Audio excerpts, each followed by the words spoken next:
A tríade, que é o nome mais utilizado para designar a máfia chinesa, é na verdade o nome dado a um conjunto de ramificações de uma sociedade secreta na China, onde as origens antecedem séculos a da própria máfia italiana. A tríade compreende um conjunto de grupos que surgiram na antiguidade como oposição ao governo e invasores no país. Porém, através dos séculos, as ramificações se tornaram ainda mais divididas e assim fazendo novos grupos, sendo alguns deles muito poderosos e também criminosos. Com isso então, no vídeo de hoje falaremos sobre a tríade chinesa, uma das organizações mais poderosas do mundo. Salve, salve rapaziada, meu nome é Digo Black e este aqui é o canal Espalhável. Hoje a gente vai falar sobre um vídeo que vocês pediram muito aqui no canal, a gente vai falar sobre a tríade chinesa e hoje eu trouxe o meu amigo Lucão pra me acompanhar no vídeo de hoje. Qual que é a... Meu Deus, bicho... Não, olha, pelo amor de Deus, o vídeo já tá todo despreparado lá atrás, tá? Agora ele tá arrumando o microfone, olha o barulho.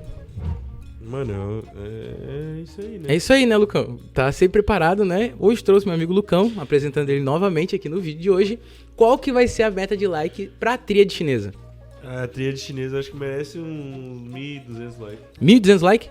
1.200 likes pra bater no vídeo de hoje. Vocês pediram muito, eles pediram muito esse vídeo aqui. Pediram muito, vai ter que passar. Tem que passar de dobrar, tá ligado? Então já vai comentando qual outra organização que você quer ver aqui no nosso canal e também deixa muito like aí pra bater a meta de like. Então sem mais delongas, bora pro vídeo de hoje. Mas antes da gente falar, né, como funciona a tríade, né, até como é a organização, vamos ter que falar sobre o seu surgimento e a evolução dela através dos séculos, né, onde as mais antigas informações que são trazidas pro nosso ocidente podem ser encontradas em livros que geralmente, né, foram escritos ali por diplomatas ou oficiais britânicos. Então sempre que a gente for pesquisar sobre a tríade ou até sobre a origem dela, sempre vai ser um diplomata britânico que rabiscou lá as primeiras histórias deles. Isso porque eu vou explicar, né, ao longo aqui do vídeo pra vocês. Então, mesmo com isso, né, o surgimento das tríades chinesas ocorreu devido a fatores históricos, onde alguns historiadores dizem que essas sociedades secretas, né, que necessariamente não seriam tríade, têm as suas origens lá na dinastia Han. E sendo mais específico aqui pra vocês, é entre a guerra entre os Hanes e os Manchu, que são dois povos étnicos ali da China, né. No caso aqui, os Hanes, ou o povo Han, é o maior grupo étnico na China, sendo representado por 92% da população. Imagina, mano, 92%.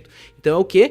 Mais de 1 bilhão de pessoas, tá ligado? Imagina ter um povo que quase domina toda a região chinesa. E já os Manchus, que no caso na China a gente tem vários povos, né? Mas os Manchus é um dos povos em minoria. E além de ser chamados de Manchus, eles também são chamados de Manchus de franjas vermelhas. Isso sendo uma referência, né, aos enfeites dos seus chapéus, que são ali uma vestimenta tradicional deste povo. Vale destacar aqui pra vocês que a China, né, ao longo dos séculos, sofreu inúmeras batalhas entre dinastias e até mesmo entre os membros das mesmas dinastias, isso é claro, né, em prol do poder. Então a dinastia Han tinha um líder, aí esse líder caiu, vinha outro líder e ele fundava uma nova dinastia dentro da dinastia Han. Mas alguns historiadores apontam que essas organizações surgiram como parte de um movimento chamado Seita do Lótus Branco ou Sociedade do Lótus Branco. Porém, essa associação seria equivocada, pois ambas seriam organizações diferentes e independentes entre si. As escolas da seita pregavam o culto da vindoura venerável Mãe Eterna, que iria reunir todos os seus filhos na passagem do milênio em uma família. Esse era o movimento religioso e político sincrético, que prevê a iminente chegada do Buda Maitreya, que no caso seria o renovador do budismo. A Sociedade do Lótus Branco lutava contra a extorsão, abusos do governo, contra invasores e tudo que pudesse ser de seu interesse. E com isso, esteve envolvida em muitas rebeliões das últimas 3 dinastias chinesas, que seriam a dinastia Yuan,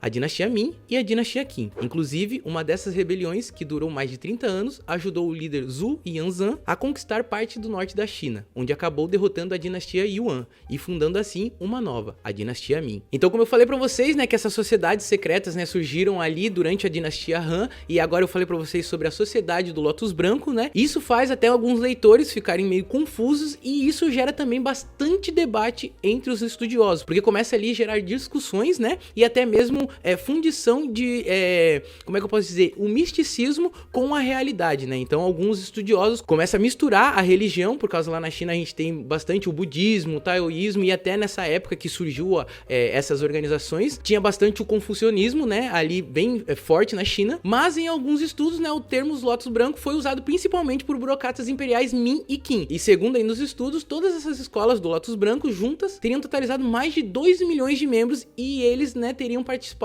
em mais de 80 rebeliões ali em toda a China. Só que devido ao comportamento de alguma das suas áreas, como eu falei falei, ele é um grupo, só que tinha várias ramificações, né? Ela foi banida 2 vezes a partir do século XIV. E depois disso, né, foi rapidamente desacreditada pelas autoridades e também pelos círculos budistas, mas teve um grande prestígio entre a população. Então ela ficou ali entre as pessoas, ainda sendo uma cultura entre eles, né, que eles ainda tinham como ter pequenos grupos, né, sendo de 5 a 10 pessoas, mas ainda eram pequenos grupos que ainda mantinha essa, como é que eu posso dizer, essa crendice, né, entre eles. Mas segundo historiadores britânicos, as tríades, né, teriam surgido no século XVII, pois tinham como objetivo a resistência chinesa contra a invasão, como eu falei pra vocês, dos povos da Manchúria, que eram os manchus. Então com isso, né, os primeiros grupos foram criados em 1644 pela etnia Han e tinham como objetivo, né, expulsar os invasores manchus, que foram os fundadores da dinastia Qin. Neste mesmo ano, né, em 1644, né, a dinastia Ming é derrubada ali pelos Qin, então a dinastia Qin sobe em ascensão e começa a ter o poder de toda a China. E com isso, né, inúmeras batalhas foram travadas entre os dois povos, né, entre as duas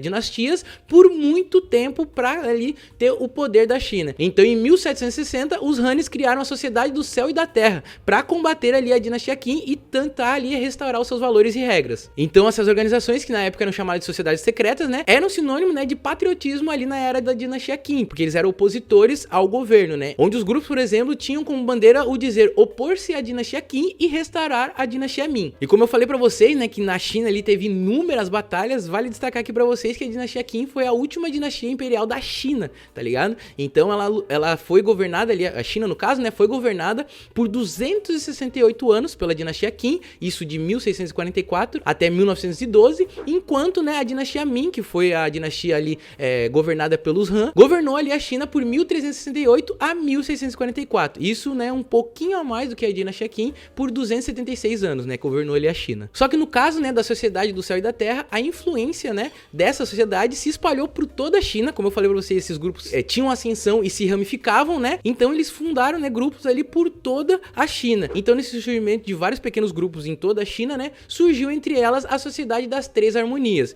E segundo, né, os britânicos, falando pra vocês de novo, né, esse grupo adotou um triângulo como emblema e geralmente sendo acompanhado ali por imagens de espadas ou retratos de imagens decorativas, como por exemplo o retrato de Guan Yu, que foi um dos mais temidos guerreiros ali da China antiga. Por isso então, a partir deste grupo, né, outros foram sendo batizados de tríades pelas autoridades inglesas, em referência, claro, né, ao símbolo que utilizavam. E então, com a entrada, né, da República da China, que era o novo governo da China, alguns membros dessas sociedades se viram sem propósito, porque como eu falei pra vocês, né, eles eram opositores do governo contra a extorsão e contra até os invasores. O grupo se viu sem propósito, mas como eles não tinham dinheiro para se manter, né, para manter novos projetos ou até novos protestos, tiveram que começar a praticar ações ilegais, como por exemplo o roubo. Então eles roubavam para poder financiar os seus protestos ou até mesmo criar outras sociedades. Então com isso os grupos, né, foram se formando em comunidades chinesas fora do país, sendo em países banhados ali pelos mares do sul da China, como Malásia, Tailândia, Singapura e também Indonésia, dando início assim às tríades modernas. Vale destacar que os Hongmen, que são os membros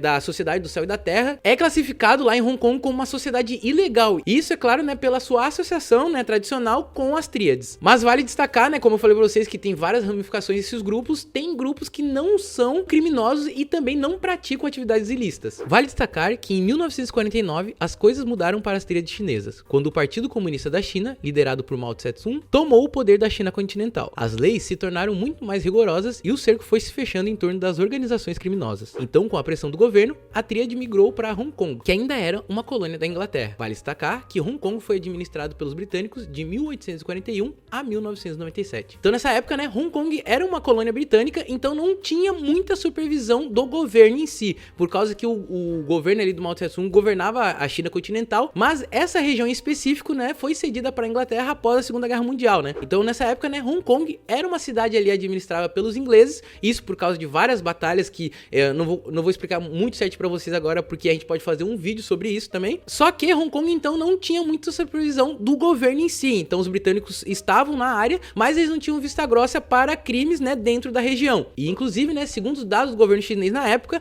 o número de integrantes da máfia em 1950 era estimado em 300 mil membros apenas em Hong Kong, tá ligado? Então todo mundo teve que ir lá pra cidade, tá ligado? E como tinha muita gente lá, e lógico, vários grupos ramificados, né, um ano depois, 9 grupos, né, já dividiam o poder na cidade, sendo eles Hun, Xuen, Tun, Luen, Xin, Wu Hop Chu, 14K, Wu Xinwu e Sun Yion. Inclusive o nome dessas organizações é bem difícil de falar, né? Mas só que cada uma delas já tinha uma base de atividades própria e sistemas de hierarquia social, tá ligado? Então com isso, né, elas podiam até ser rivais umas à outra, ou até mesmo, né, ter sociedades. Mas após então novos tumultos gerados pela máfia chinesa em 1956, o governo e a polícia de Hong Kong apresentaram ali, né, um plano ainda mais rigoroso de punição e repressão aos criminosos, e unindo assim a sua atividade. Mas o fato é que as tríades passaram por sucessivas remodelagens estruturais depois da década de 70, isso deixando, né, de ter uma estrutura piramidal e tendo, né, mais níveis de acesso e contato não necessariamente de linhagens. Então isso seria o quê? Que o pai, que seria o líder, né,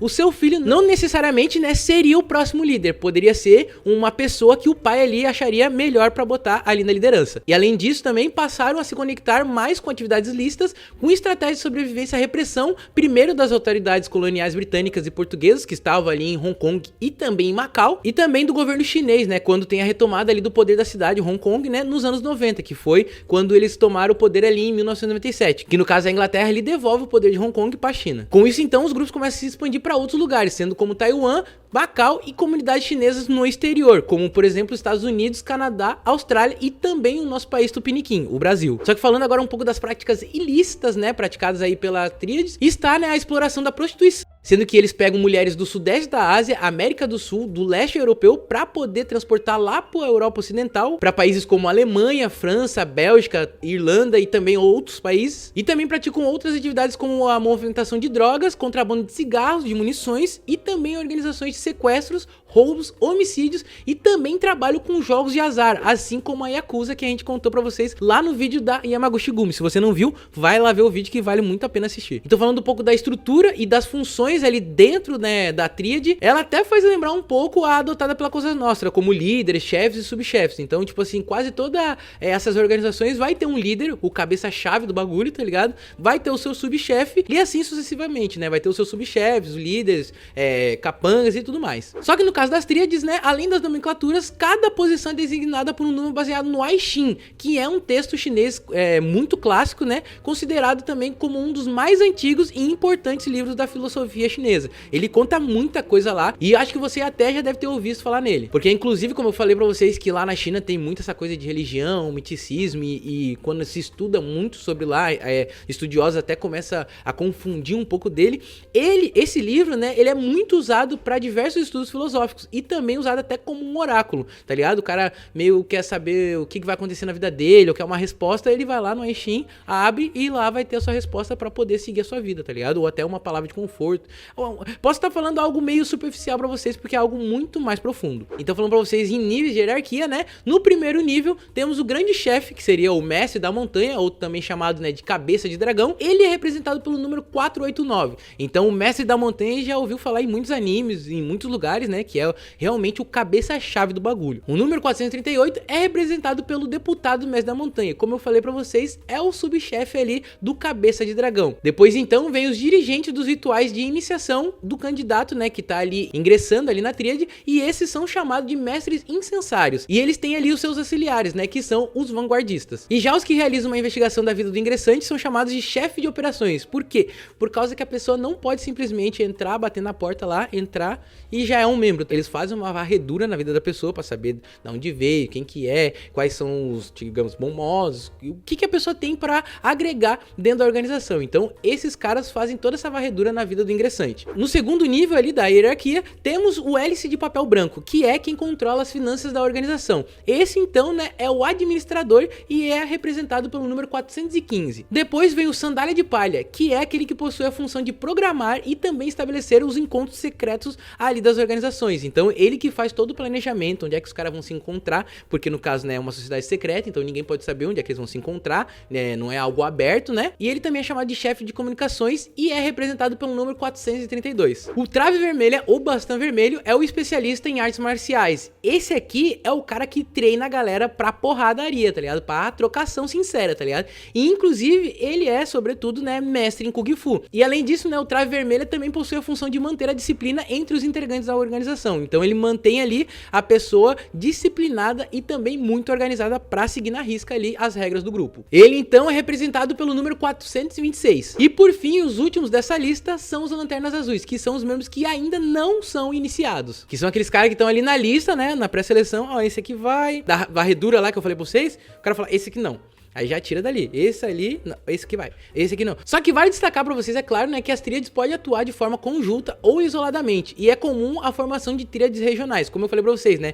Se junta ali 5, 6 pessoas, eles são uma tríade. Não precisa ser mega grupos, mega organizações, tá ligado? Pra ter, né, um nome de tríade. Sendo especialmente, né, em países do sudoeste asiático e também em bairros de cultura chinesa no ocidente. Como a gente pode citar aqui na Chinatown, que temos em vários países, que podemos citar aqui nos Estados Unidos, Inglaterra e até mesmo no nosso Brasil. O tempo de duração do membro, né, dentro dessas organizações é pela vida toda, tá ligado? O cara entrou, nunca mais vai sair, tá ligado? Mas lógico, né, que todo mafioso tem o seu calcanhar de Aquiles, então, com um jeitinho, né, dizendo assim, vamos supor que ele seja absolvido, tá ligado? Mas mesmo assim ele não vai estar totalmente afastado da organização. Porém, é lógico, né, que a máfia tem esse legado de família e multiplicação, né? Então, com isso, né, é uma organização que tem atravessado aí o século sendo assim inabalável. Então, uma pessoa que entra, ela tem que entrar pra poder fazer com que, tipo, ela traga mais membros, que, digamos, a sua família entre no ramo e assim sucessivamente vai trazendo cada vez mais gente